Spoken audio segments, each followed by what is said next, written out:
everyone. Today we're going to talk about the 7 steps to buying your home.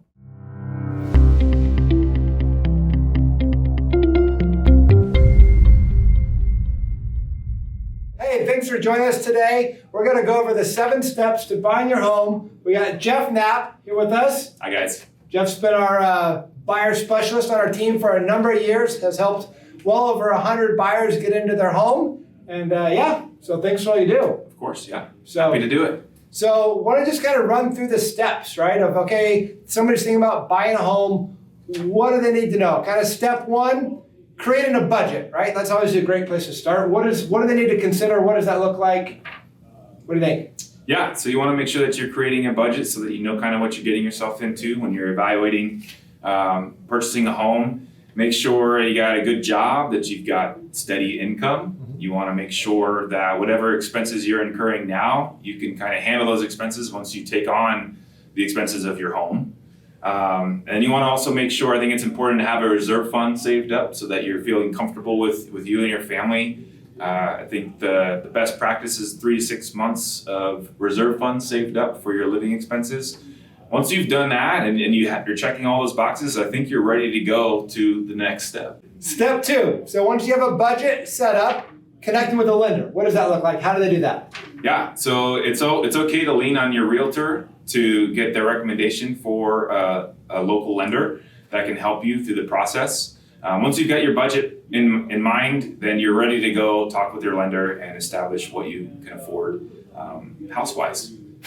Yeah, so like type of loan, down payment, all that kind of stuff to figure out. Yeah, your type of loan, what kind of loan do you qualify for? Are you a veteran? Are you looking to buy in an area that's rural where you can get a USDA loan? Are you a first-time buyer? Are there programs available to you that you can use to make your house more affordable? All those things, it's all in the lender's world. So you want to make sure that you're working with somebody that's reputable, ideally someone that's local, that knows what they're doing and knows the market.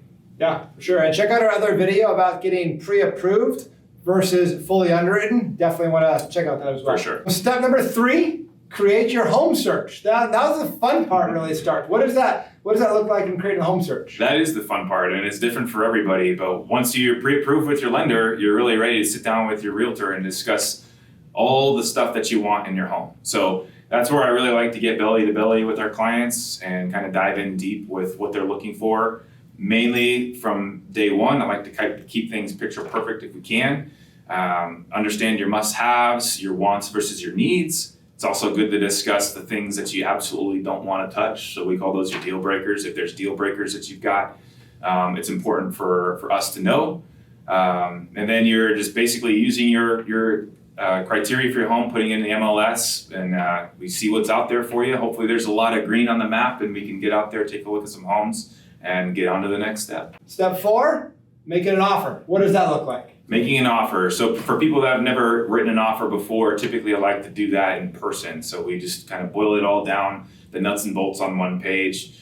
And we negotiate. Well, we don't negotiate with each other. We're negotiating with the seller, but we discuss what terms are going to be beneficial to you and what terms are going to help you be in a position to be considered for that home. So there's a lot of different variables that go into it. But it's always kind of good to go one by one. It's for me, I'm always pre-negotiating offers, so I'm having those conversations with the listing agents on your behalf, trying to make our offer kind of squeaky clean so that there's a lot less for the seller to object to when we present that offer.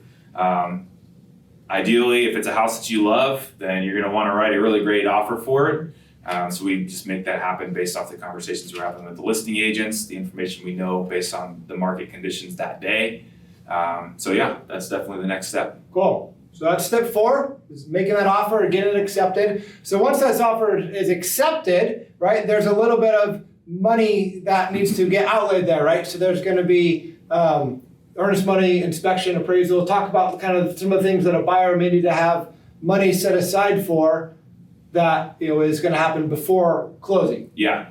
So earnest money is always fun for me because that usually means that we're under contract to buy a house. So I kind of call our earnest money time period our party line, where it's like, okay, we've got 2 days to party, but you got to like pony up the dough.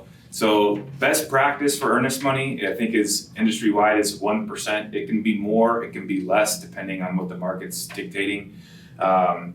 but it's basically your skin in the game. It's your promise to perform, and it's money that you have to be able to live without for 30 or 45 days, however long the closing process is going to be. Depends on your closing date, but typically 1% is the rule of thumb. And that money gets applied towards their purchase price, their closing cost. So Yeah. it's not an additional fee or anything. It's just Right. a promise to perform. It's a deposit. Right. It's just like a deposit in an apartment. It's going to sit there. It's going to work for you. That money's always yours unless you default. But we don't want to get into that. It's going to be for a separate video. But yeah, your earnest money gets deposited typically within 2 days of mutual acceptance. Awesome.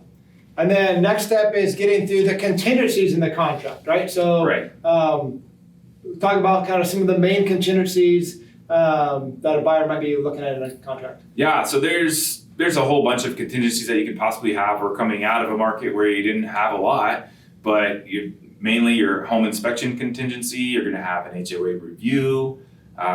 You've got financing contingencies is always a big one. Your appraisal contingency. So all these things take place within your time in escrow, and it's all started by the time you reach mutual acceptance. You've got a certain set period of time that you've got to take care of these contingencies, and essentially waive them or outlast them. So that's definitely the next step before you can get your keys. So we get through all these contingencies. The sale is going to record at the recorder's office. What else is special about that day? What happens? You get your keys. Yes. You get the fancy photo in front of your house. You get the keys. You get to move in. You get the party. All that fun stuff. Yeah. Cool. Yeah. Well, that's the 7 steps or so in buying your home. Let us know how we can help you. If each of these steps, we're happy to walk you through the whole process and get you into your new home. So reach out, and we'll be looking forward to working with you. Thanks, guys. Have a great day.